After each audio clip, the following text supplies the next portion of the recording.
Bien, tengan muy buenas tardes. Vamos a iniciar la sesión. Ya logré subir el PowerPoint y vamos a tener como efecto de comparación a el autor inglés de la escuela liberal, porque él se inscribe ahí, que es John Locke. Digo, para poder comparar, porque a veces si no comparamos, no logramos observar las diferencias exactas de un autor. Estamos siempre con el Leviatán tratando de avanzar en este sentido. Y decíamos como referencia de que el mundo, la vida, las relaciones, las interacciones sociales en la época en que vive Thomas Hobbes son épocas difíciles, son épocas de crisis políticas y de escenarios altamente conflictivos. Él tuvo que exiliarse 2 veces, huye de su país, va para Francia, inicia todo un proceso de elaboración de su obra, El Leviatán, que la publica en 1651 y se difunde. ¿Verdad? Se difunde, pero así como se difunde, así van a haber críticos a la obra. Ya hay mucha experiencia, mucho camino recorrido por actores de que de alguna manera vivieron la etapa crítica, insurreccional o revolucionaria, tal como se le conoce, y que es la crisis interna de Inglaterra, donde se trata de cambiar el régimen jurídico político, pero hay muchos obstáculos en el sistema político, porque una cosa es el régimen político y jurídico y otra cosa es el sistema político, donde vamos a identificar una serie de valores que todavía están presentes y prevalecen en la época. Son valores monárquicos, absolutistas, y esta conflictividad es dada precisamente entre un enfrentamiento entre el plano legislativo o los senadores y el rey, Carlos I. Y ese es el escenario que va a tomar Thomas Hobbes. Dice, mire, mi propuesta, mi propuesta es de un estado monárquico absolutista. Sí, pero ya habían experiencias en Inglaterra de parlamentos y precisamente porque ya había esa experiencia en algunos nobles que actuaron como legisladores y además el enfrentamiento religioso, porque unos son apoyados, por ejemplo, Carlos I es apoyado por la Iglesia Católica Romana y al Parlamento lo estaban apoyando los puritanistas, que es una iglesia evangélica, y los anglicanos, que los dos son así como con influencias calvinistas y tienen una posición bastante radical en términos religiosos. Thomas Hobbes decía, bueno, ¿qué es lo que merece Inglaterra? Un Estado fuerte, un Estado lo suficientemente organizado, un Estado con las institucionalidades necesarias para poder responder a las exigencias de la época. Por eso él propone el Magnus Corpus o el animal magnífico, un animal abigarrado, dicen, que es expresión de una fuerza mítica, de la vitalidad, de la eficiencia, de lo indomable, de lo valiente que puede ser, pero él está pensando en una maquinaria estatal. Él dice, es la maquinaria estatal lo que interesa.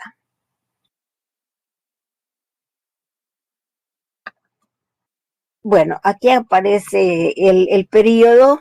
Uno de los líderes de la revolución es Oliver Cromwell, que posteriormente le crean todo un conflicto. Este conflicto dura 11 años y termina con la muerte de Oliver Cromwell también. O sea, se muere Carlos I porque es ejecutado y muere también Oliver Cromwell, que es ejecutado por el hijo de Carlos I. ¿Qué está pasando en Inglaterra? Que son periodos transitorios muy cortos, en que no van a generar lo suficiente como para poderse mantener en el aparato de Estado.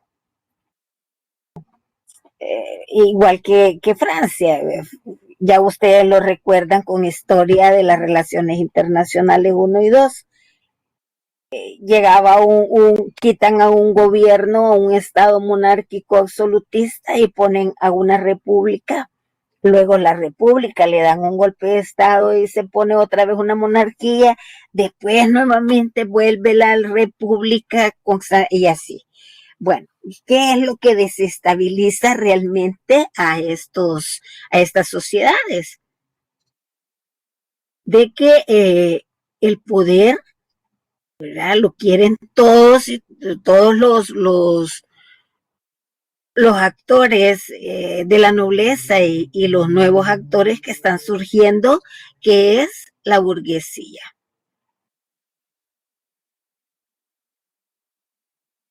Bien, acá tenemos, bueno, aquí digo que este exiliado, ustedes revísenlo, allá les aparece acá cómo está compuesta el Senado de Inglaterra y un poco el relato de lo que pasó con Carlos I.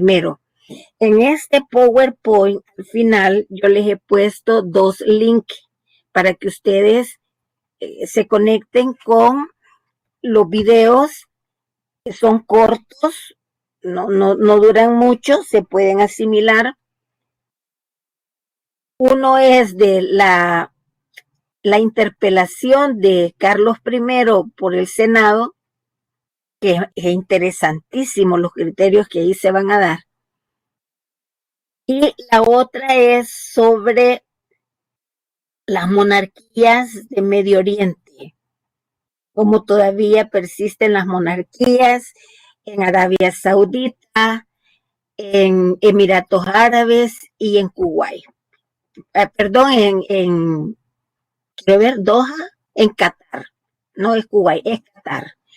Entonces, en ese sentido, ustedes vean esos 2 videos y en la próxima sesión estaríamos haciendo un diálogo. Creo que va a estar muy nutrido ese diálogo sobre esos 2 videos que se les han puesto. Entonces, por favor, véanlo. Yo voy a subirles al terminar la clase. Yo les estoy subiendo el PowerPoint. Hoy no se los pongo antes porque nos dicen de que no lo hagamos, ¿verdad? Sino que lo hagamos en tiempo diferido. Porque han constatado de que algunas personas no ingresan al aula porque ya el PowerPoint ya está instalado. Entonces hoy es hasta que termina la clase, ¿verdad? Con el objeto de que vean nuevamente el video y pasen parte del video a su cuaderno. Bien, por tanto, hasta el final es que yo voy a subir estas láminas. Bien, pero ¿qué está pasando entonces en Inglaterra?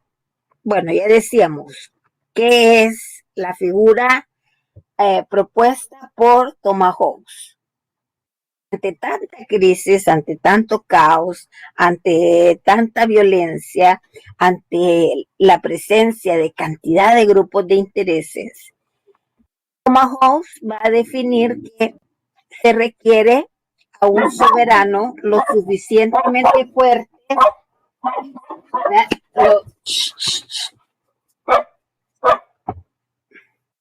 lo suficientemente fuerte como para conducir.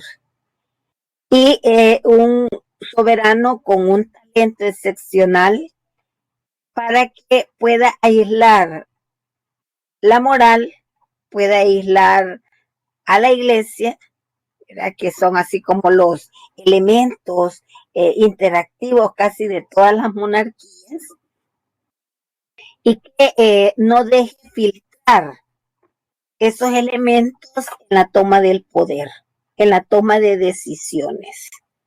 Bueno, va a tomar decisiones el rey, que sean decisiones que ha logrado valorar, porque es válida la consulta a sus ministros, pero la última decisión la tiene que tener el monarca. Y no como Luis XVI, de que hacía todo lo que los ministros le decían, porque carecía de iniciativa, ¿verdad? Carecía de iniciativa. En ese sentido, veamos al monarca con una espada, con un báculo de la iglesia, esta es expresión de que tiene a la iglesia por la mano, y es una figura sobredimensionada que está por encima de la población, por encima de los súbditos, que son la población. ¿Qué pasa entonces? Bueno, para Hobbes es necesario que comencemos a preguntarnos sobre el sentido de las cosas, el sentido de la acción política, el sentido de las relaciones que hay entre los individuos. Y es necesario entonces que empecemos a interpretar, a deducir, a explicarnos, ¿verdad? Activar la conciencia para poderlo hacer. ¿Y qué es lo que tenemos hacia dónde tendríamos que abrirnos? Hacia la cantidad de significados, hacia el contexto que es necesario. Nos ubicamos en el contexto para no perdernos.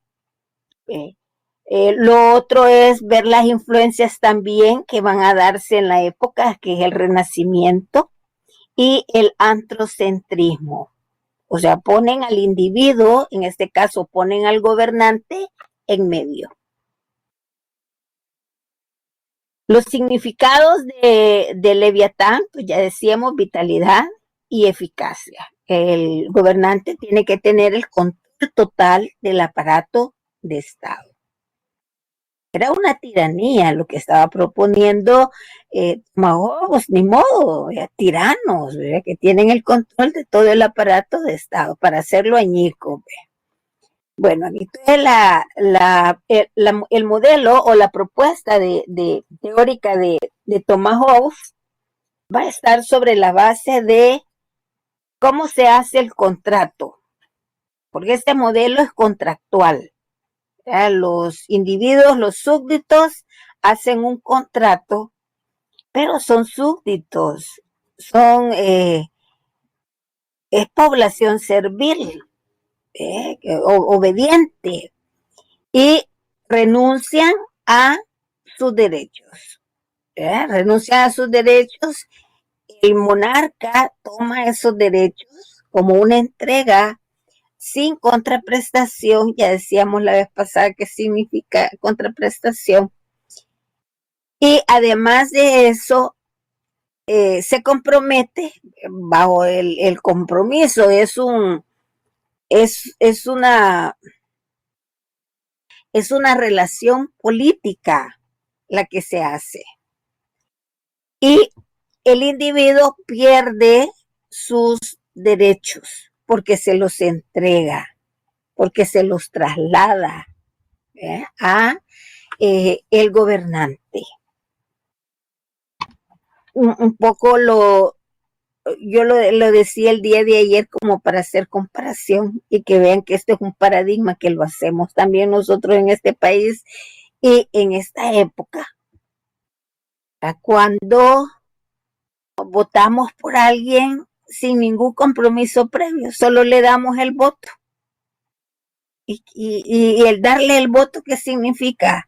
Bueno, que el tipo si gana, como solo le dio el voto, puede hacer lo que quiera y puede justificar que toda la gente votó por él. Sí, pero yo lo puedo hacer porque toda la gente votó por mí. Pero ¿cuál fue el compromiso con las personas? No, no hay compromiso. Entonces una renuncia absoluta de los derechos. ¿Ven cómo los individuos renunciamos a nuestros derechos?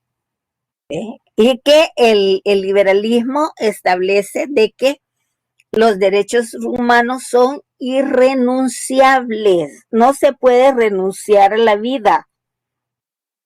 No se puede renunciar a pensar libremente. No se puede renunciar a transitar por la ciudad. No se puede renunciar a alimentarnos. Al contrario, hay que exigir. No se puede renunciar a la vivienda, a la salud. Son derechos humanos. ¿Y qué implican los derechos humanos? Que son parte de las necesidades vitales o inherentes de su humanidad. Y para las escuelas liberales, los derechos son, insisto, inalienables. No los puede regalar, no los puede ceder. Lo que pasa es que nosotros tontamente lo hacemos, sabiendo que eso no se puede. Es como que alguien quiera vender a la hija, pero la hija, ¿y cómo la va a vender? No, porque soy la mamá. Momentito, usted no tiene derecho sobre la vida de la persona. Que yo le quiero dar mi libertad, no, pero es que mire, yo lo hice voluntariamente y como es mía mi voluntad, yo se la puedo regalar. Como es mía mi libertad, yo se la puedo regalar. La libertad es inalienable también. No se puede ceder. Por más amigos, porque sea el hijo, por lo que sea. Son derechos inalienables y quien lo haga comete una falta o una falta grave frente a la Constitución. Pero en aquella época y en esta época lo hacemos. Nosotros renunciamos de manera absoluta a nuestros derechos. Si les sale baratísimo, al fulano que le regalan ustedes el voto, y él no tiene ningún compromiso con ustedes. O sea que el paradigma de Tomahawk se repite en nuestros días. De diferente manera, pero ahí está. Esta es la cantidad de videos que ustedes van a ver. Y ya les dije, estos son los tres monarcas. Véanlo porque es interesantísimo ver como chicos jugando a ser presidente o a ser mandatario o a ser, perdón, jefes de Estado, porque son monarquía, son jefes de Estado. Y el otro que es, decíamos, una interpelación de don Carlos I en el Parlamento inglés. Son dos videos que ustedes tienen que ver, que tienen que disfrutar y posteriormente los vamos a comentar. Bien. Para poder comprender, como ya decía Tomahawk, que lo que tenemos que hacer es tener una conciencia abierta y dinámica, preguntarnos quiénes se enfrentaron en Inglaterra del 42 al 41. Y como ustedes van a ver la película, un fragmento de película, porque hay solo un fragmento de edad, no aparece toda la trama. Ustedes en ese sentido tienen que observar grupos religiosos, quiénes son, nobleza, quiénes son, ejército, quiénes son. No se queden solamente con lo conceptual, traten de buscar siempre la relación. Yo ahora casi aterrizo en una investigación documental con estos tres personajes que les he puesto. Bueno, qué condición económica tiene la población en Qatar, cuál es la población, el PIB por lo menos, ¿verdad? El PIB per cápita y hay que compararlo entre los tres países. Pero también hay otras diferencias. Hay que hacer un breve estudio de caso para poder comprender, ¿verdad? Las diferencias entre cada una de las monarquías. Pero aquí en el 1642 se enfrentó la monarquía. En grupos religiosos, ahí había monarquía. Como nobleza, pues la monarquía. Y en el ejército sigue estando la monarquía. No como soldados, sino como jefes, sino como militares del ejército. Cromwell andaba por ahí. House vive entonces un contexto de guerra, un contexto de violencia, un contexto de crueldad. Y aquí tomemos en cuenta la crueldad de Maquiavelo. ¿Qué nos decía Maquiavelo frente a la crueldad? A la crueldad como un sentimiento, la crueldad como una emoción también, la crueldad con acciones, hay que verlo. Y yo tratando de comparar la crueldad para que la podamos asimilar, por lo menos en concepto. Aquí hemos trabajado en El Salvador el concepto de feminicidio. Y los organismos de mujeres no dan un paso atrás frente al feminicidio. Digo, porque uno a veces altera la realidad y dice homicidio de mujeres. No, asesinato, no. Di feminicidios. ¿Por qué no se ha querido retomar por parte de la mayoría de jueces el concepto? Y costó que la fiscalía pudiese tipificar ese tipo de crímenes. No son cualquier crimen, porque tienen ciertas características, y una de las características es de que han, ¿cómo les puedo decir? Han inyectado demasiado odio en la muerte de la persona. Y uno dice, ¿y por qué tanto odio? Uno, porque es mujer, por su condición de mujer, que es una cosa, así nos ven, que es una propiedad, así nos ven, que es un objeto, así nos ven, etcétera. En el feminicidio se diferencia de cualquier otro homicidio por los niveles de fuerza que se aplican en el cuerpo de las personas. ¿Y para qué se aplica tanta fuerza? Para causar dolor mientras ella está viva. Está como que a alguien se le mate quemando la pausa, pues va a sentir un gran dolor. Y de ese dolor hay disfrute o hay placer del otro personaje, o sea, de la persona que ejerce ese delito, ese crimen.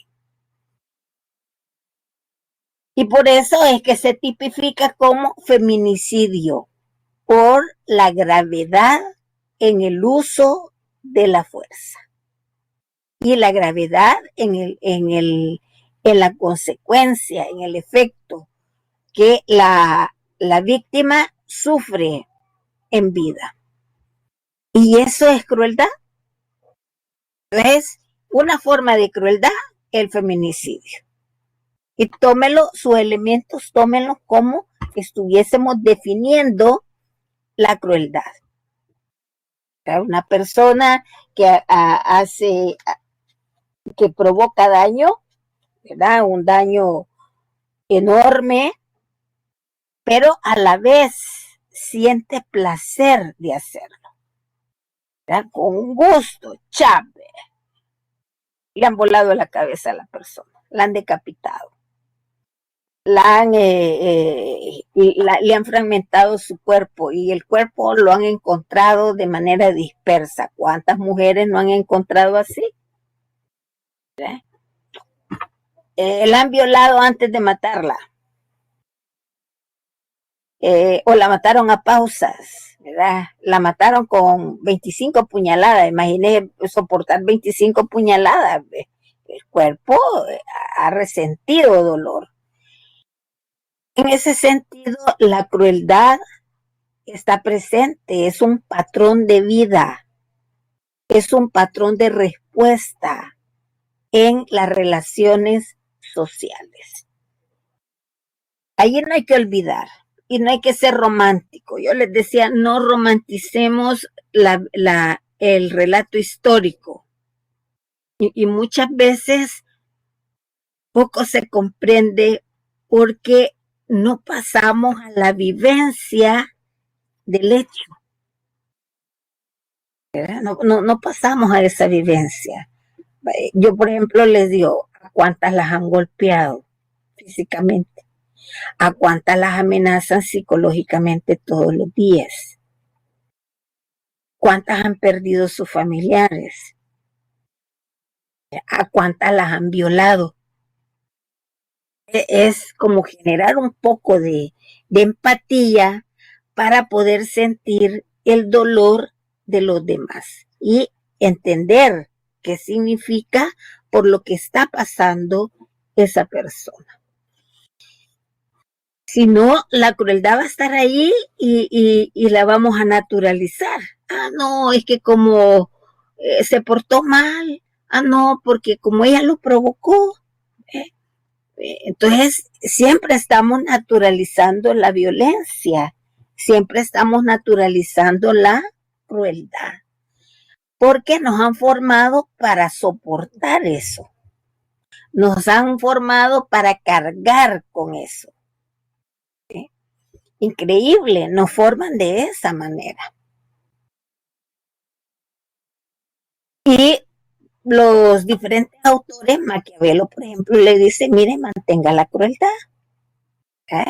El rey, el príncipe, tiene que saber decidir en qué momento va a hacer uso de la crueldad. Pero la crueldad es necesaria. Eso es lo que le quiere decir.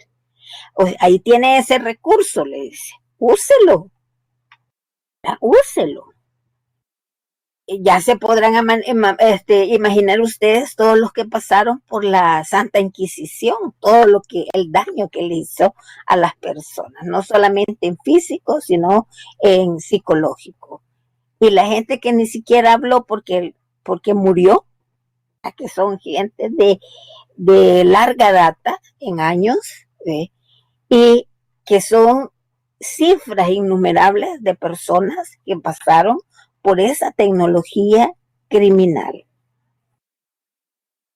Bien, entonces el uso de la crueldad sirvió para sacar verdades, el uso de la crueldad sirvió para detener al traidor, para generar lealtades, para generar miedo, etcétera. Entonces se le pudo dar muchos usos políticos al ejercicio de la violencia.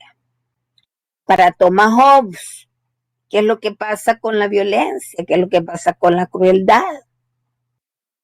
Ah, mire cómo los ciudadanos, los súbditos le han entregado todo el poder de representación, de su representación al rey. El rey es el único en manejar el monopolio de el miedo, el monopolio de la violencia, el monopolio de la crueldad. Eso no se le permite al súbdito, pero sí se le puede permitir a través de una orden que emita el rey. ¿Y qué es lo que el rey tiene que hacer?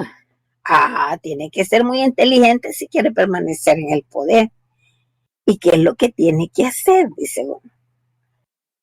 Mantener latente el miedo, el terror en las personas constantemente, que eso sea una política de Estado.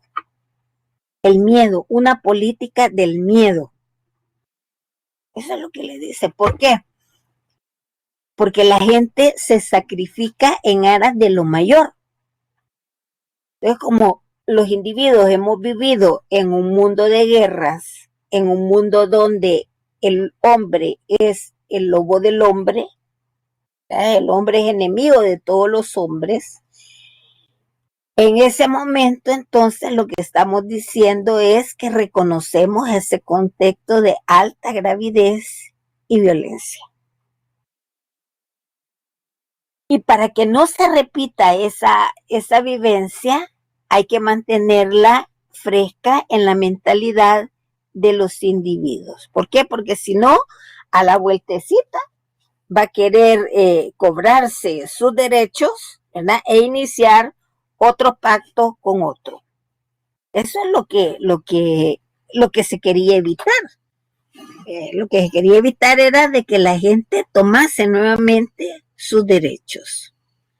Ahora, había un compromiso de cumplimiento, pero era una promesa. Entonces, sobre la base de las promesas, qué bueno, ¿eh? Sobre la base de las promesas, hago un contrato político. ¿No sería mejor hacerlo sobre un plan de trabajo? Y un plan de trabajo institucional. Pero ¿y quién pide un plan de trabajo?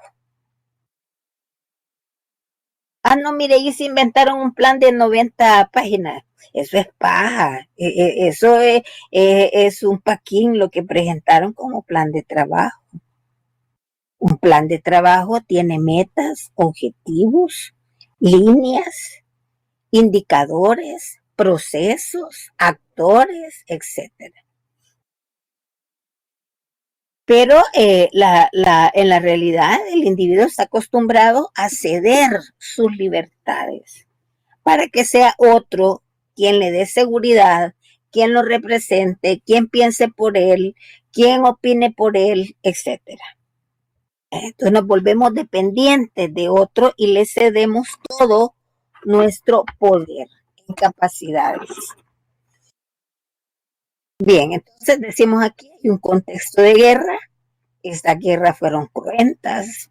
Los mismos autores dicen, mire, recordemos la guerra de los 30 años como la primera guerra mundial, por el número de potencias que se unen en los dos bandos, por la cantidad de efectos en el rango de humanidad, ¿verdad?, que se contabilizaron. Mucha gente perdió la vida en esta guerra y prácticamente algunos ducados de el imperio germano romano quedaron vacíos.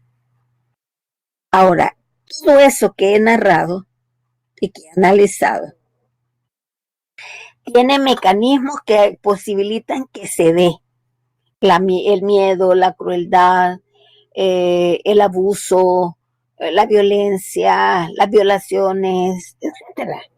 ¿Y por qué se dan? Por intereses. Hay intereses. En los individuos, ya dicen los autores, Max Weber, el individuo se mueve por la acción social. El individuo acciona porque quiere algo, acciona. Pero, ¿qué es lo que lo motiva a accionar? Los intereses. Los intereses particulares de cada quien. Bien, yo les preguntaría a ustedes, como hemos pasado la lámina de estas tres crisis, que me pudieran decir qué intereses se jugaron en la guerra de los 80 años y qué intereses se jugaron en la guerra de los 30 años. Bien, yo abro el micrófono y los escucho, o las escucho a ustedes, y anoto a quienes van a intervenir.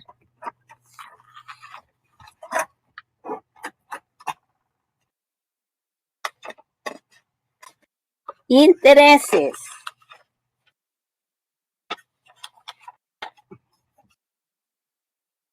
Si no, voy a tomar en cuenta los que están agregados. Ana Patricia, Andrea y Berenice. ¿Quién de las tres?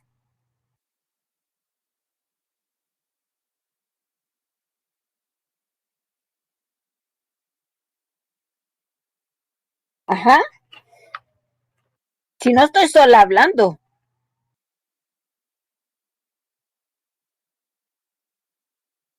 Lía Gabriela, Adriana María y Ana Patricia.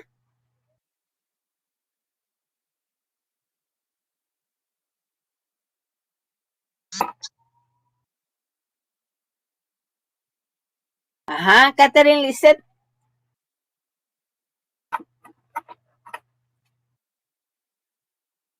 Le escucho. ¿Qué intereses? Están abriendo Google. Ya no se acuerdan.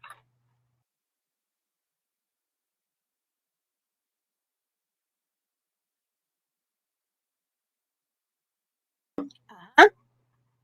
¿Qué intereses prevalecieron en la guerra de los 80 años y en la guerra de los 30 años? Catalina Marisela. Hola, disculpe, escuché bien cuál fue la pregunta. ¿Qué intereses motivaron la guerra de los 80 años y la guerra de los 30 años? Eso lo hemos visto en historia de las relaciones internacionales. O sea, como ya lo hemos visto, les pregunto sobre eso porque no lo ignoran. Ujú.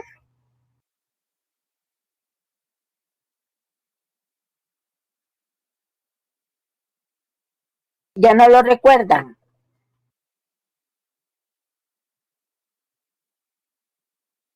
Un personaje de la guerra de los 80 años con poder.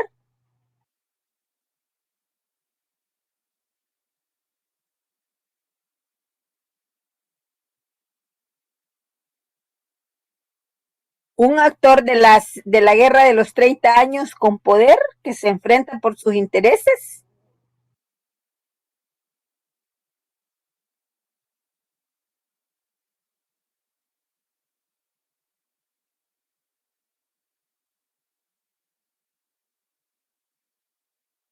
Vale, si no voy a poner aquí que no hubo participación.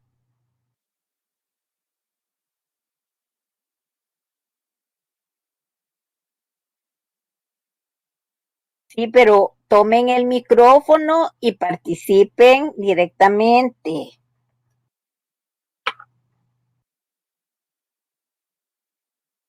Jairo dice que está tratando de hablar.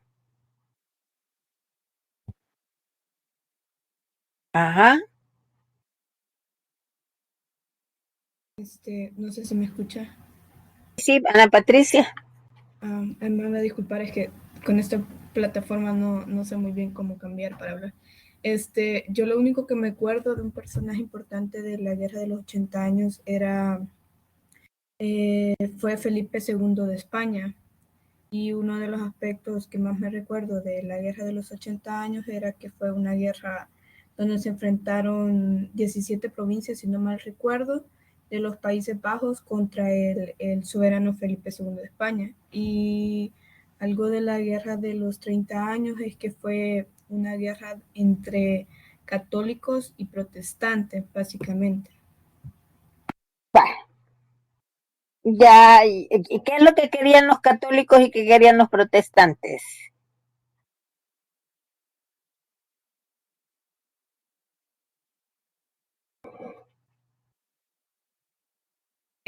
Bueno, si no mal recuerdo, los bandos luchaban por intereses políticos y también religiosos.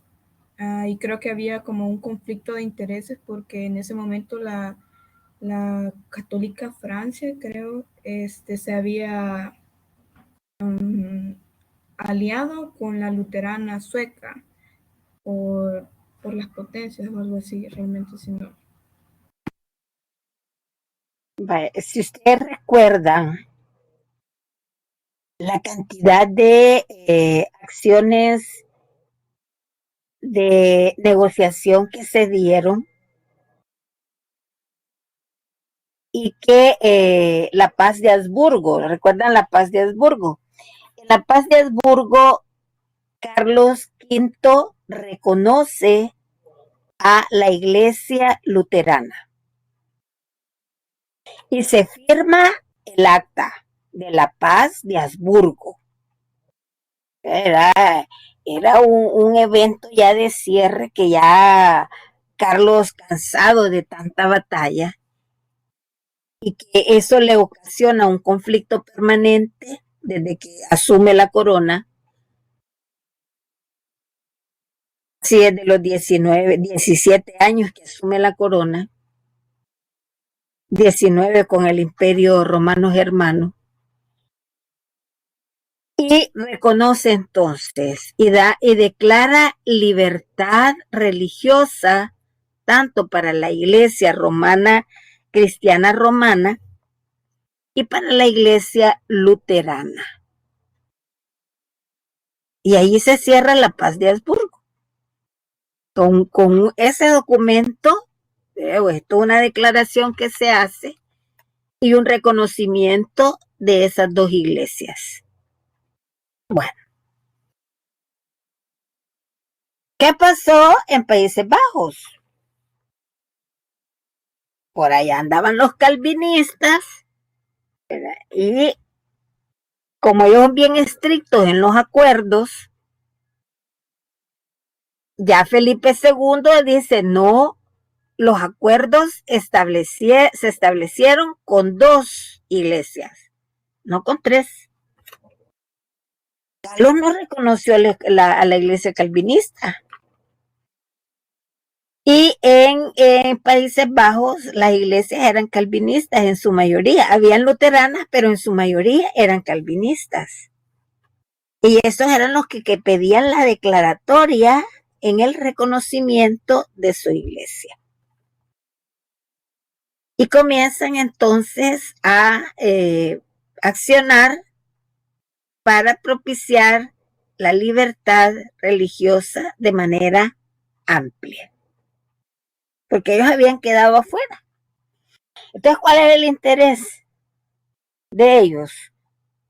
Que lo reconocieran como iglesia calvinista, que era una iglesia más ortodoxa, más estricta y más violenta.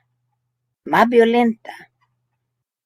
Digo, porque estos se metían a las iglesias romanas en Países Bajos y se bajaban a todos los santos, porque decían, no, nosotros no respondemos a esas imágenes, y como nos han bloqueado nuestras iglesias, hoy vamos a bloquear las iglesias católicas, y se bajaban a todos los santos, quemaban las iglesias, cometían una serie de actos vandálicos frente a las iglesias romanas. Y uno debe de entender eso, porque yo les digo a los estudiantes, es que Carlos no reconoció a la iglesia calvinista, les digo. Su acuerdo fue con la iglesia luterana. ¿Por qué? Porque Calvino andaba por Suiza, era de una nacionalidad de esas, ¿verdad? No era alemán, ¿verdad? Y entonces la iglesia más apoyada en los territorios alemanes era la luterana. Como ellos no cesaban en su propuesta, empezó la represión. Y Felipe, ¿verdad?, estricto en no ceder con libertad general religiosa, solamente para las 2 iglesias que había heredado a través de ese acuerdo o de esa acta que firma, y ese es el acuerdo para Felipe II. Y Felipe II se había declarado defensor de la cristiandad como una especie de seguimiento a la política religiosa del Imperio Romano Germano. Ya una vez muerto Carlos V, el defensor de la cristiandad era Felipe II. Entonces vean ustedes el marco de intereses que hay allí. Además, los miembros de la provincia, porque eran provincias de España, Países Bajos, todas sus provincias, querían libertad de comercio, sin mucha injerencia de los españoles, querían representación en el Estado porque siempre jugaban 3-2 y en la toma de decisiones siempre perdían, y habían una serie de situaciones políticas que se venían dando.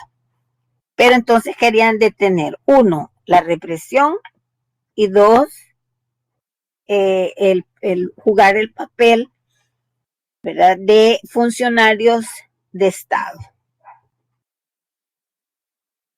¿Qué son intereses? Y eso lleva a la guerra, ¿verdad?, porque se radicalizaron. Y después Felipe manda a su ejército, le dan la orden al ejército. Eran los tercios que eran los que actuaban en esa región. ¿Y qué significaban los tercios? Que los tercios era el aparato militar altamente tecnologizado y profesional de los españoles. Como quien dice, les mandaron, ¿verdad?, a Leviatán. ¿Qué hay ahí? Intereses. Todo se mueve, todo conflicto se mueve por intereses. ¿Qué es lo que tengo que hacer yo? Detener un poquito mis emociones y pensar en qué intereses han provocado ese conflicto. ¿Dónde están las partes? ¿Y dónde está usted? Si es su época, ¿dónde está usted? Si es historia, pues ¿dónde están las partes? Para podernos dar una especie de explicación sobre las causales del conflicto. Digo esto porque ya lo vamos a ver, tenemos que verlo como motivadores o generadores de conflicto. Los intereses, las emociones también son motivadoras de conflicto. El odio, pues sí, si una persona que siente odio, deseos de venganza, deseos de matar, ¿verdad?, de hacer desaparecer, etcétera, va a mantener una alta conflictividad en su entorno cotidiano. Entonces, los intereses, las emociones, las actitudes, ¿qué más? Emociones, sentimientos, ¿verdad?, son factores de conflicto. No todos, pero hay que indagar cuáles son los que le ponen fuego a la olla para que hierva y esté en constante ebullición. Bien, sigamos.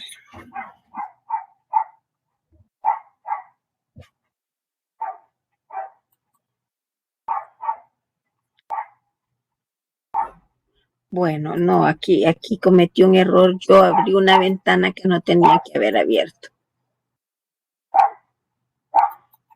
Ay, bueno, espero que no interfiera el haber abierto esa ventana. Bien, entonces veamos aquí el contrato social, dice sin contraprestación, esto ya lo vimos, es una maquinaria, hay mecanismos, etcétera. Dentro de los intereses, como son potencias, y por eso es que Hobbes decía que sea una potencia, ¿verdad?, fuerte. ¿Por qué? Porque eran potencias marítimas y terrestres. Y todo estaba por la defensa del comercio.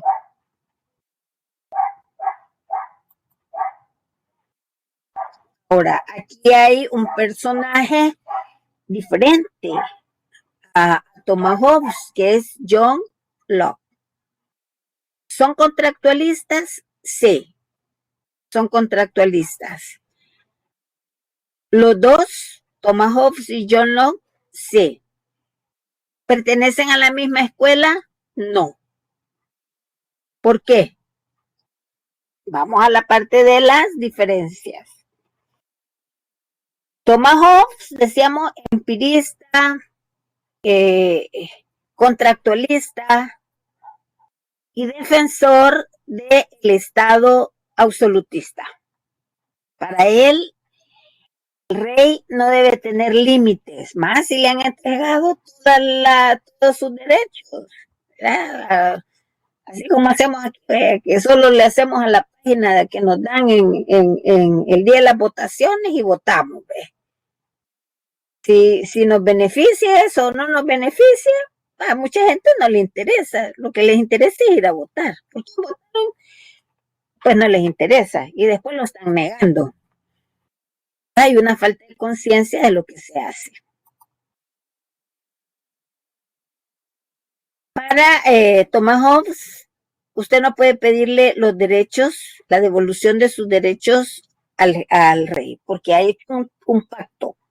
En virtud de un pacto político es que se ha creado el Estado. Quiere decir que usted le entrega potestades sin límite alguno al soberano. El soberano entonces no tiene límites para actuar, porque además de soberano es la ley. Y como ya vimos al individuo que está por encima de todo, quiere decir que como es la ley, no hay una ley que lo restrinja.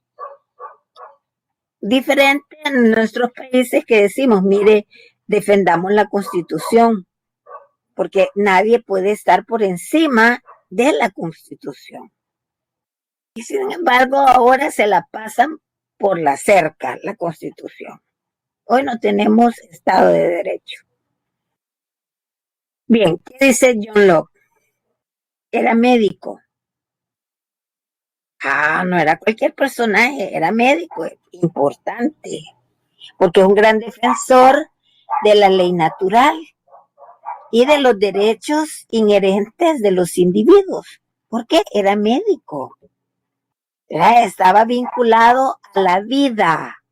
El médico ve la salud. ¿Y la salud qué es? Un estado de vida. Un estado factible de vida. Esa es la salud. Para él, los derechos naturales los ve como una ley. Por eso, para John Locke es importante la ley natural. Esa ley es una prolongación de la ley divina, así lo ve él. ¿Por qué? Porque es médico, pero es religioso. Sus principios están ahí. Él pues no va a relatar ni va a proponer un estado desde la concepción de las especies, la vida de las especies, sino una concepción creacionista, divina, religiosa. Y eso está ahí presente cuando el autor que escribe un determinado libro, y en este es una obra, él deja plasmadas sus creencias personales también ahí. O sea, es quien escribe una determinada obra o libro, sus creencias, sus emociones, su sabiduría es trasladada en su obra. Él es médico, es un defensor de la vida y además religioso. Y establece entonces, creo que aquí les he puesto una figura, la ley natural, ¿verdad? Que es una ley inherente, pero la ley natural es el factor que hace posible las cosas. Esa es una ley, lo que hace posible esas cosas. Para John Locke, los individuos nacen con derechos, Porque hay una ley natural, dice él, que hace que los individuos nazcan con derechos. Nacemos con derechos. Derecho a la libertad, dice él, derecho al trabajo, derecho a la propiedad, que son así como los derechos fundamentales que él va a proponer. Y esa ley natural que puede existir, porque existe, porque hay una ley divina. O sea, esta ley natural no puede existir sin consentimiento de la ley divina. Bueno, entonces la ley natural es una prolongación de la ley divina o es un derivado de la ley divina, es lo que uno deduce. Y detrás de quién, de la ley natural y de la ley divina, ¿quién está? ¿Quién es la superioridad que permite eso? Dios.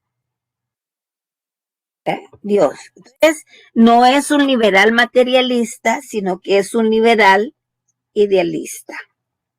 Ahí hay que ir reconociendo a los diferentes autores que vamos tratando. Dice la fecha de nacimiento. Era profesor de la universidad. Era para desempeñar el cargo de docente, lector griego y retórica, dice, y censor de la filosofía moral, o sea, un profesor entonces de filosofía. El nombre de John Locke, dice, evoca en una mentalidad actual las grandes conquistas del liberalismo europeo, porque John Locke se ascribe a la escuela liberal. Él sí está proponiendo que las funciones del rey, si es que va a haber un rey, tienen que ser limitadas. ¿Y limitadas por qué? Porque el aparato de Estado ya se comparte para John Locke. O sea, John Locke establece que no puede haber alta concentración del poder en pocas manos y que tiene que dividirse el aparato de Estado en Cámara de Representantes, si usted quiere, porque estamos hablando de Inglaterra, y el Ejecutivo. Que el Ejecutivo sea una monarquía, sí, pero entonces hay un aparato legislativo.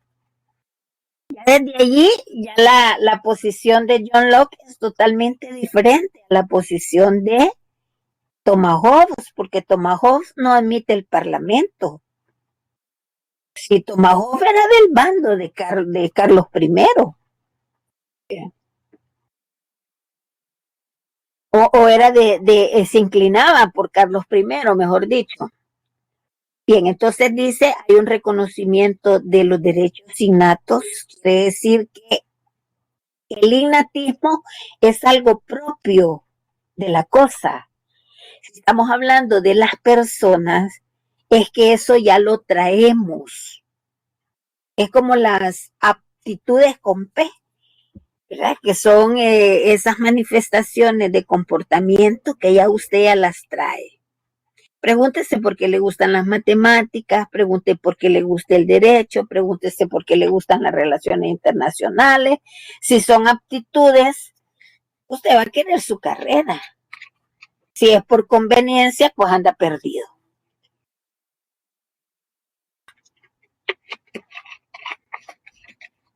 Entonces, el derecho innato es con el que nacemos, ¿verdad? Que nos pertenece por la condición de ser humanos. Nacemos con propiedad privada, entonces él es defensor de la propiedad privada, ¿verdad? De las libertades, de la igualdad, que son así como los estandartes del liberalismo.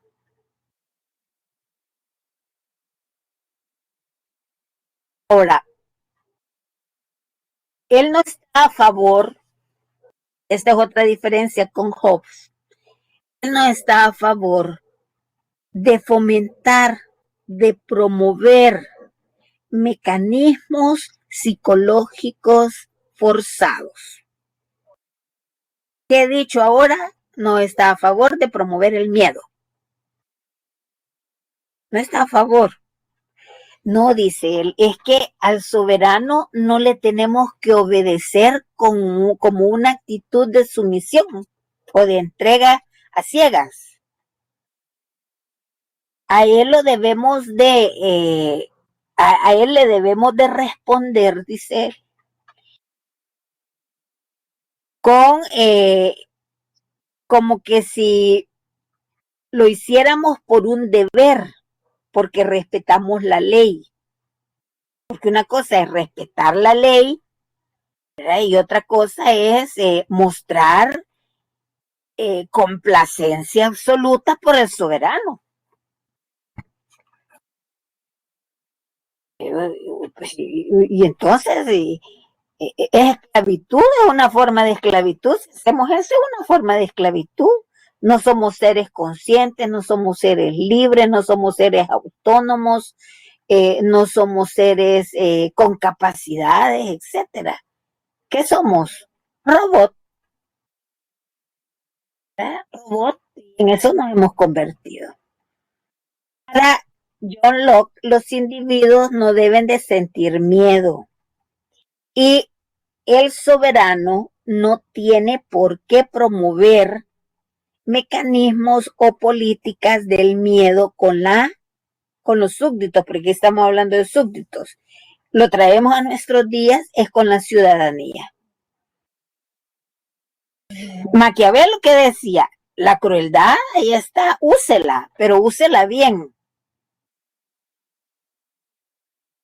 Hobbes, no. Y el soberano es el único que puede tener el monopolio de la crueldad, de la violencia y del miedo. Un ejemplo constante. Tal vez ustedes vieron alguna de los videos o documentales de Carlos V. Carlos V le decía a la gente, tiene que pagar impuestos porque nos vamos a la guerra. El infiel está en las fronteras. ¿Y quién era el infiel? El Imperio Otomano. ¿Quieren que lo defienda? ¿Quieren que el Estado los defienda? Paguen impuestos. Porque nosotros nos vamos a la guerra. Y las guerras hay que financiarlas. Y así extorsionaban incluso hasta los grupos de mercaderes, los comerciantes. Les decían, ustedes están obligados a pagar más porque nos vamos a la guerra. Cuando la gente se oponía, le decían, bueno, ¿y qué quiere? ¿Que le violen a su familia los otomanos, los turcos? ¿Que le destruyan su casa? ¿Que le destruyan aquí? ¿Que le destruyan allá? Entonces la gente por miedo, por temor, decía, bueno, y también por temor a su vida, que no se la lleven presa, ¿verdad? Que no lo desaparezcan a uno. Y la gente cedía. ¿Qué están utilizando ahí? Mecanismos del miedo. El miedo. Ponían una figura del Papa, y eso lo hacía Lutero. Le ponía cachos, le ponía cola, le ponía garras, le ponía colmillos, y le ponían, este es el Papa. Como a la gente, la iglesia le decía, miren, hay un infierno y allí se va a quemar. Y en el infierno, ¿quién vive? Satanás, etcétera, etcétera, etcétera. Sé bien, porque si usted no aplica los preceptos de la iglesia, se va a ir para el purgatorio, donde están quemando todas esas almas que están ahí pidiendo perdón, penitencia para subsanar sus alteraciones a la iglesia. Y entonces uno dice, bueno, entonces la gente aceptaba una religión por miedo. Es como que le dijeran, mire, ahí está había un precepto religioso, la bula de oro. No, este no es la bula de oro. Hay un precepto ahí en que le dicen de que la religión por la que opta el príncipe es la religión que va a prevalecer en ese ducado o en ese principado. Solo imagínense que eso fuera en tiempos de Francia, ¿verdad? La Francia con caos constante, desestabilización y todo. Si llegaba la monarquía, era una religión. Si llegaban los liberales, era otra religión. Volvía la monarquía, volvía otra religión. Volvían los liberales, otra religión. Y ese era el pleito constante de la gente. En tiempos de Carlos V, los príncipes hicieron prevalecer esa ley de que ya me voy a acordar, el Siu Regium, y decía que la religión del príncipe es la religión que debe prevalecer. Entonces la gente decía, pero es que nosotros somos católicos de nacimiento, ¿cómo vamos a aceptar una religión, cambiarnos de iglesia, solo porque era una obligación? ¿A quién obedecían entonces? ¿Si a Dios o al príncipe? Y esos eran los grandes conflictos en que se veía la gente. No acepta que sea la religión, le quitamos su casa. No acepta eso, le quemamos su casa. No acepta eso, la exiliamos. No acepta eso, los matamos. Entonces, la gente optó por la religión protestante por efectos de la fuerza. Cuando una religión no se debe de hacer por efectos de una fuerza, sino por convencimiento. ¿De qué sirve que me digan, mire, la voy a bautizar a los 21 años? Pues sí, pero ya mi familia ya le metieron la religión, la forzaron y todo lo demás. Y hoy, porque uno se pregunta, así como hay religión, hay violencia. Entonces la religión no sirve para nada, porque hay mucha gente violenta. ¿De qué les sirve estar yendo al culto a la iglesia católica si cuando regresan regresan igual? ¿Por qué? Y yo, pero en el momento me dijo Katia que andaba su teléfono en la bolsa y en el momento a mí me dolía el raspón, no me dolía otra cosa. Ya los días decía yo, mi teléfono. Miren, apaguen el teléfono, por favor. No, es que 3 meses tenía ese cuando... Compañera, o sea, él me lo regaló en septiembre y 3 meses después de haberme lo regalado nos caímos. O sea que tienen una gran conversación en medio de la clase. Pero le digo, no se me rayó. Por eso no participan, porque tienen otra conversación en medio de la clase.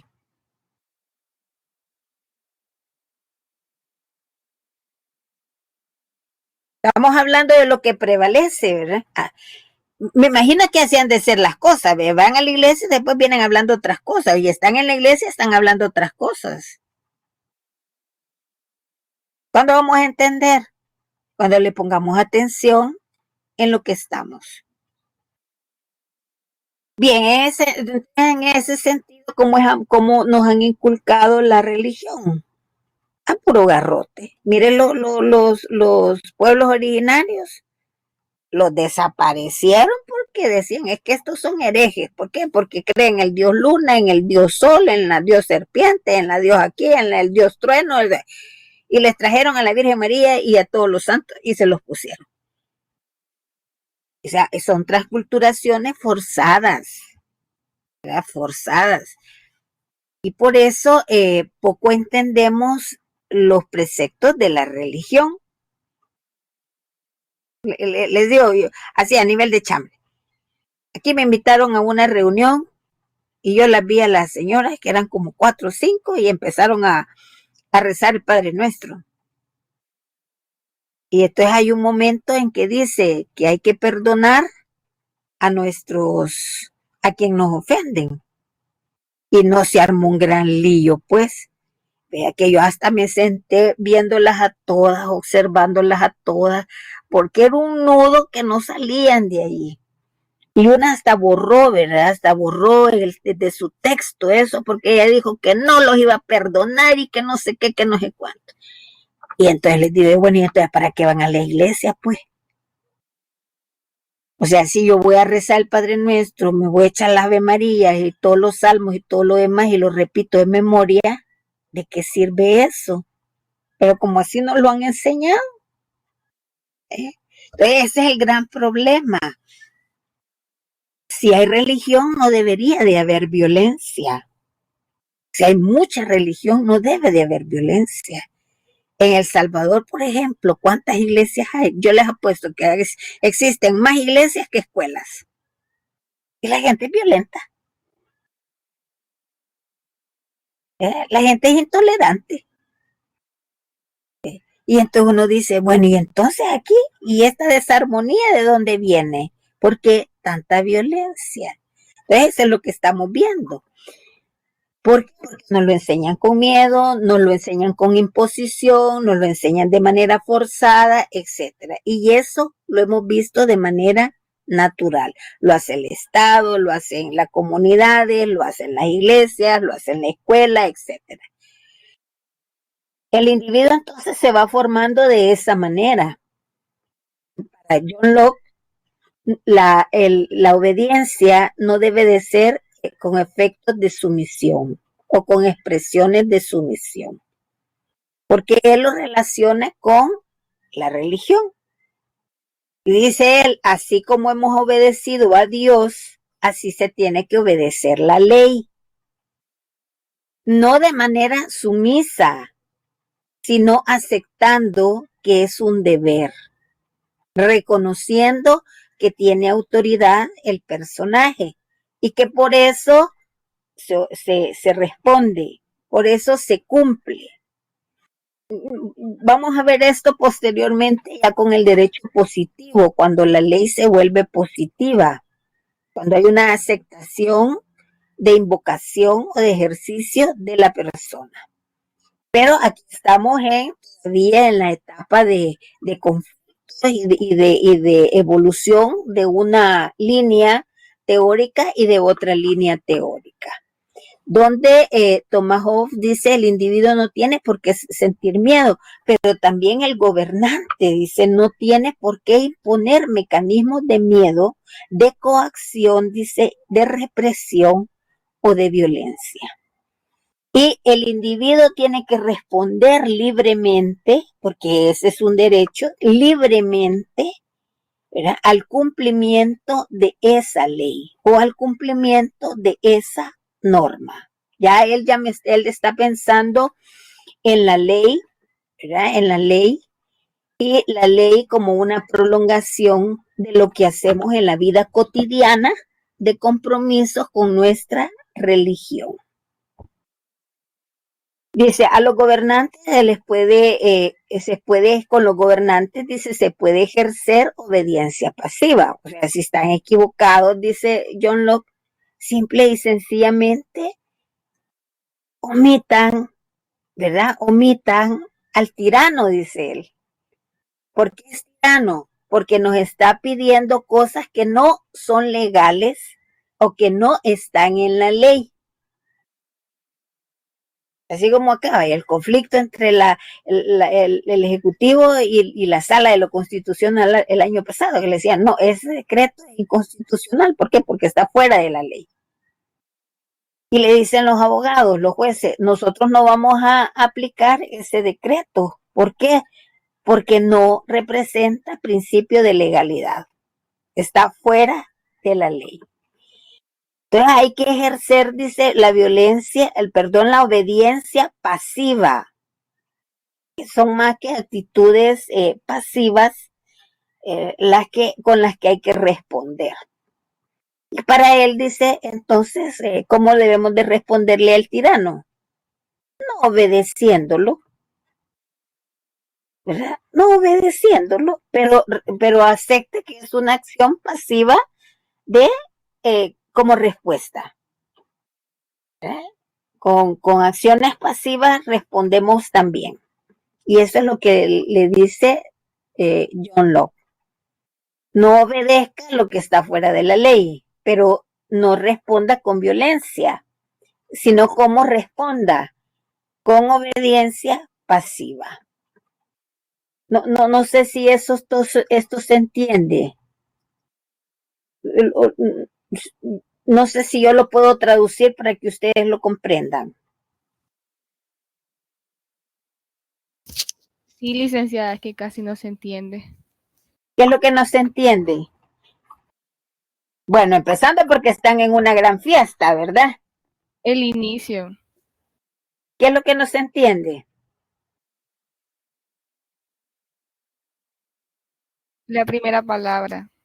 Se refiere Dios, ¿verdad? Ya, Ajá. en el gráfico. Sí, Sí, sí, quizás Dios Ah, dice. me quedó muy grande, quizás, pero fíjense que ah, sí, primero Ujú. es Dios, ahí hay una jerarquía para John Locke. Dios, ley divina y ley natural. Ahí hay una jerarquía. Pero en este caso, bueno, una de las diferencias que más podríamos remarcar, porque de hecho yo estaba leyendo sobre el absolutismo ¿Sí? y bueno, creo que con una gran diferencia ya, digamos, con digamos, como la transformación en el pensamiento es que ya no está el Estado concentrado en un solo poder y hay, digamos, como divisiones ya con el contractualismo, pero siempre esas dos tendencias siguen creyendo que la ley principal sigue siendo divina, pues el absolutismo con el contractualismo, eso es lo que, no sé, se me vino a la mente y quería comentárselo. Ajá. Siempre se mantiene hasta cierto punto esa creencia de poniendo siempre arriba la religión, vaya, por así decirlo.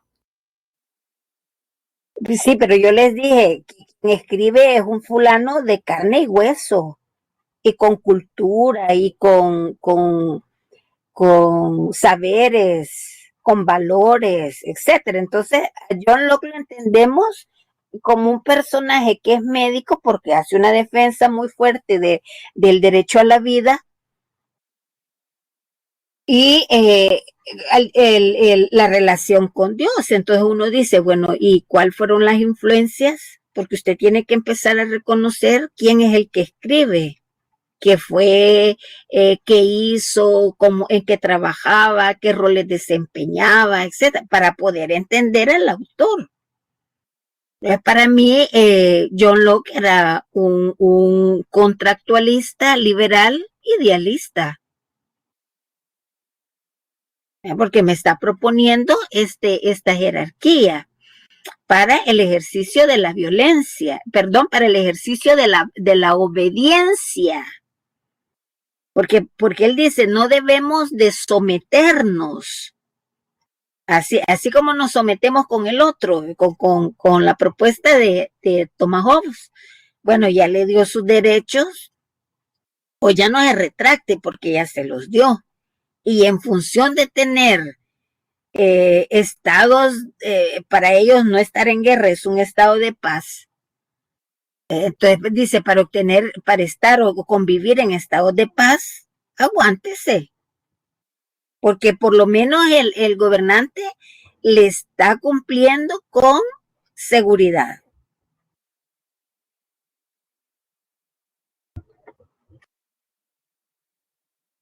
Claro, para Hobbes había un derecho revocatorio y el derecho revocatorio se mantiene también con John Locke. Porque para Thomas Hobbes la única forma de poner un límite a la corrupción, podríamos decir, o a la falta de cumplimiento del gobernante, era revocándolo. Pero si es fuerte el gobernante, si maneja un aparato militar de Estado, la revocatoria en esa época, ¿cómo se vería? O qué forma de revocatoria sería? Una insurrección. Por eso, John Locke le dice, no cometa violencia contra el Estado, ¿verdad? No cometan actos delictivos contra el Estado, sino asuman como él decía, una actitud pasiva frente al aparato de Estado, al aparato de Estado. lo que nos está, ¿dónde nos está orientando John Locke? A que veamos que de la ley pueden emanar procesos y mecanismos de inconformidad para trabajar la inconformidad. Un mecanismo para trabajar la inconformidad es no volver a votar por el mismo fulano. Pero usted pregúntese, ¿denunció? ¿Demandó? ¿Exigió? No, simple y sencillamente con la votación. Para mucha gente, ahí dice, ay, no, dice, ay, dejémoslo 4 años más, dice, de todos modos, en la próxima ya no votamos por él. Entonces, que haga lo que quiera hacer.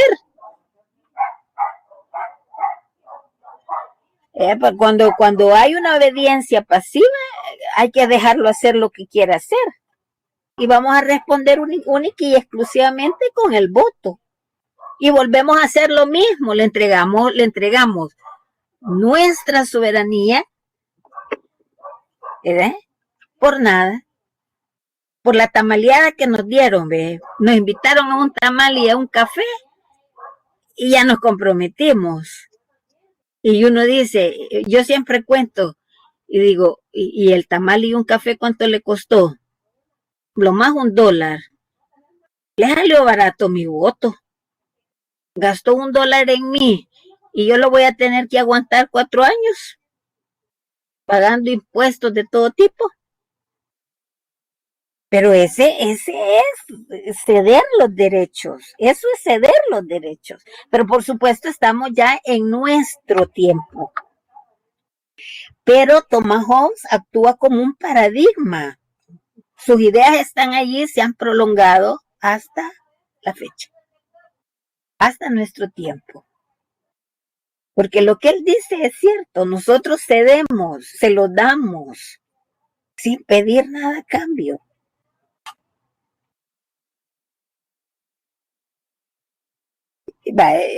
Hay un grupo de estudiantes que dijo, bueno, vamos a ir a votar por este señor y porque se comprometió con la UES. A la UES no le ha dado mayor cosa. ¿Y quién protesta? ¿Dónde están los estudiantes demandando los compromisos? Si no hay. Ahí están el puño de organizaciones, organizaciones como Club Social, etcétera. ¿Quién demanda? Nadie. Entonces seguimos, fueron a votar como una fiesta. ¿Verdad? Cuando son nuestros derechos los que están en juego. ¿Verdad? Cuando son derechos que están en juego. Piensen eso, los paradigmas están ahí. Y los paradigmas tienen prolongación hasta nuestros días. La obediencia pasiva, ahí está. Lo que dice John Locke, ¿qué es lo que hacemos? Me voy a esperar otros 4 años. Así unas vecinas, no, ya después no, pero ya no vamos a volver a votar por el mismo, dicen. Porque hoy ya lo conocemos, pues sí, pero vamos a aguantar la basura 4 años más. Entonces es el gran problema de no tener claro de qué es un contrato. Y el contrato es político.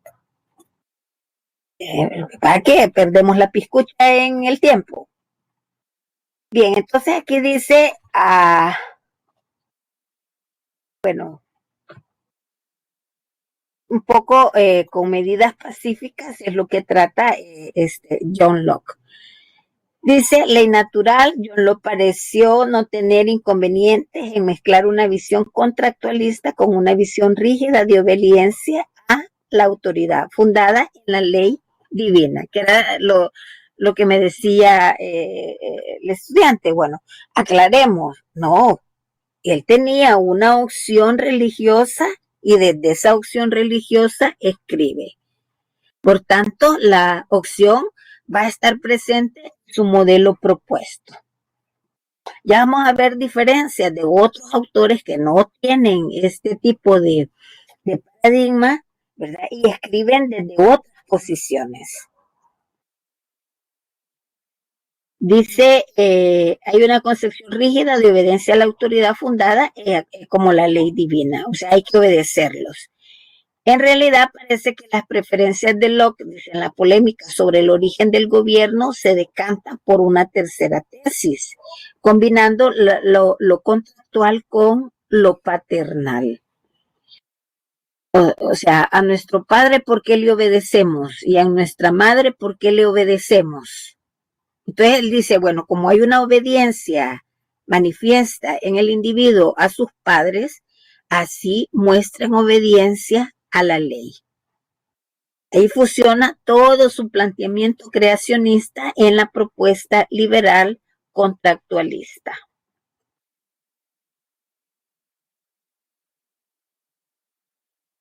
Que todo gobierno, dice, procede en última instancia de Dios. La gente elige la forma de gobierno y los gobernantes particulares. La obligatoriedad de la ley, dice, Locke prescinde de esa concepción y no cree en el miedo, ni en el castigo, ni en el poder coercitivo de un soberano que pueda ser la justificación última del carácter obligatorio. O sea, para eso le dice, mire, que no sea el mecanismo del miedo, de la tortura, de la crueldad, de la violencia, lo que prevalezca para la obediencia o para el cumplimiento de la norma, de la ley, sino más es el convencimiento en la autoridad. O sea, como este es el gobernante, pues sí, hay que obedecerlo porque es el gobernante. Como este es el director de orquesta, pues sí, como el director de orquesta, entonces hay que obedecerlo. Como este es el presidente, pues sí, hay que obedecerlo porque es el presidente. No sé si eso se puede dosificar para ustedes. ¿Lo dosifican ustedes en entendimiento de lo que estoy diciendo? Digo, porque ya va a ser hora. 1 minuto me queda nada más. Sí, licenciada, se entiende. Voy a tratar de ver cuántas me quedan.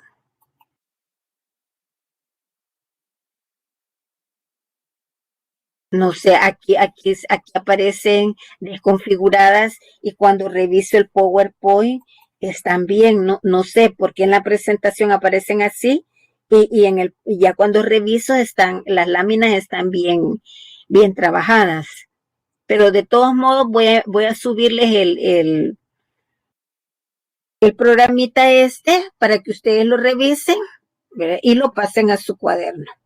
Dice, el pensador político se le aprecia como el padre del liberalismo, es uno de los protagonistas del liberalismo, por sostener que todo gobierno surge de un pacto o un contrato revocable entre individuos. ¿Cómo se revoca? Con obediencia pasiva, con el propósito de proteger la vida, la libertad, la propiedad de las personas. Entonces, son así como los grandes derechos que tenemos: la vida, la libertad y la propiedad. Sobre todo la propiedad, porque este autor es defensor de la propiedad privada. O sea que el individuo ya nace con propiedades.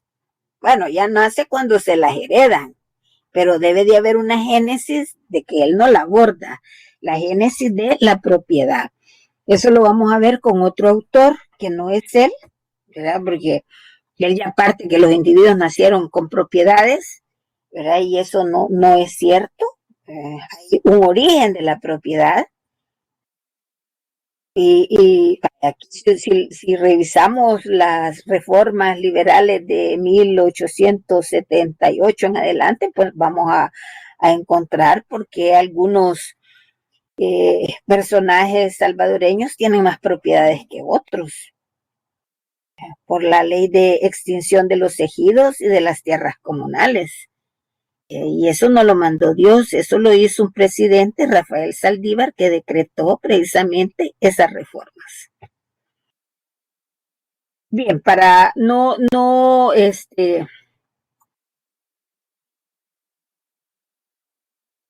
ya son las 5:31. Bueno, aquí dice que John Locke cambió radicalmente, dice 2 décadas más, ¿verdad?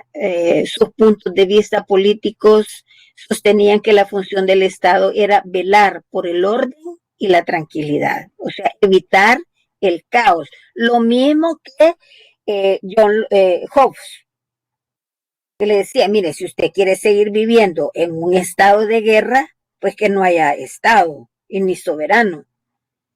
John Locke le dice, nace el Estado para evitar, dice, ¿verdad? Estados de intranquilidad. Entonces, ¿para qué nace el Estado? Para velar por el orden y la tranquilidad de la población, que se ve amenazada, dice, ¿verdad? De que la mayor amenaza a la sociedad provenía de la masa ingobernable, del caos, de los que no quieren someterse a la ley, de individuos que no consideran límites.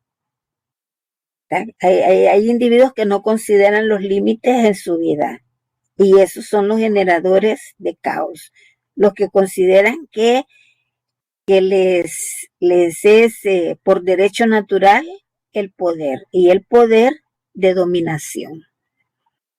Bien, me quedo hasta aquí, son las 17:33, para que ustedes puedan ir a otro curso, puedan integrarse en otra sala, y los convocaría entonces, ustedes son jueves, los convocaría el día martes. Ojo, ya voy a subirles en este momento que termine, subo este PowerPoint, están 2 links, uno sobre las monarquías de Medio Oriente y el otro sobre la interpelación de Carlos I. Véanla, son cortos los dos. El que dura unos minutos más es el de las monarquías, porque son 3 y habría que hacer un estudio de caso de los 3, de cada uno de ellos, un estudio de caso. Son gente joven manejando el aparato de Estado, hay que sean críticos en ese sentido, y abriríamos la participación para la próxima semana con esos 2 links. Yo haría un cuestionario para hacer preguntas libres y dirigidas, ¿verdad? Si no responde nadie, pues hay que hacerlas dirigidas, ¿verdad? Y por favor estén pendientes y tengan niveles de concentración en su clase. No se pongan a chatear con otra compañera, así como me he dado cuenta yo, ¿verdad? Por eso a veces no quieren abrir las cámaras, ¿verdad? Ya nos estamos enterando ahí por qué no se abren las cámaras, pero también no es justo que por esas personas, las que están pendientes y tienen niveles de concentración, se les sancione en ese sentido. Entonces yo tomo en cuenta la participación de ustedes, Ana Patricia y Alexia Maciel, que han intervenido en esta tarde, y ¿sí? Una disculpa, fíjese de que no sé si revisa el chat de la plataforma, pero varios compañeros estuvieron aportando, entonces no sé, sería ideal que revise quiénes aportan para que también... Sí, pero ahorita, sí, pero ellos tienen un nivel en la asistencia y otro nivel es con el micrófono, porque a nosotros lo que nos han dicho es que les pidamos que abran la cámara y no la quieren abrir. Entonces, una forma de adaptar esa indicación que nos han dado y que no se cumple, yo lo hago ver con la participación ustedes con micrófono abierto. Y para mí la gente que tiene participación con micrófono abierto, yo le voy a dar, y si tiene todas las asistencias, tiene 2 puntos en su nota formativa. Eso va a estar aclarado, yo se lo dije el primer día, pero se lo voy a aclarar más en la guía, ¿verdad? De cómo es que se va a ponderar las actividades. Entonces, para las clases como asistencia y participación son 2 puntos, pero como hay gente que solo viene y así como ahorita, ¿verdad? Que están haciendo otras cosas y todo eso, pues ahí que no merecen los 2 puntos, solamente se les da por presenciar la actividad, porque aparezcan en el chat, ¿ves? Pero hay que tomar en cuenta los niveles de exigencia que se puedan pedir, porque esto es lo que hace que ustedes salgan mal en el parcial, porque yo también tomo en cuenta lo que digo en clase. Para mí lo importante también es hacer mis 15 preguntas de lo que he dicho en clase. Y ahí salen mal porque no están pendientes de la clase, ¿verdad? Solo abren la sala e ingresan y están haciendo otras cosas.